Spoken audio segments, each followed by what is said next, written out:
అందరికీ నమస్కారం అండి.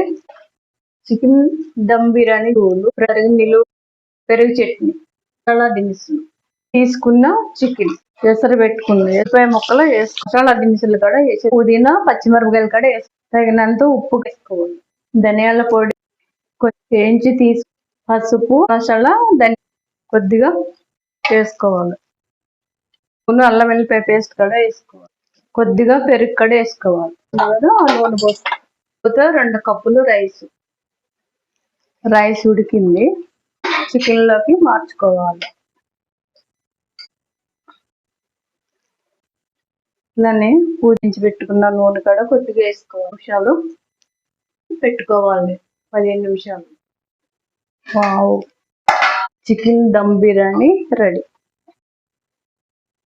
ఉడికిపోయింది. Chicken dum biryani ready.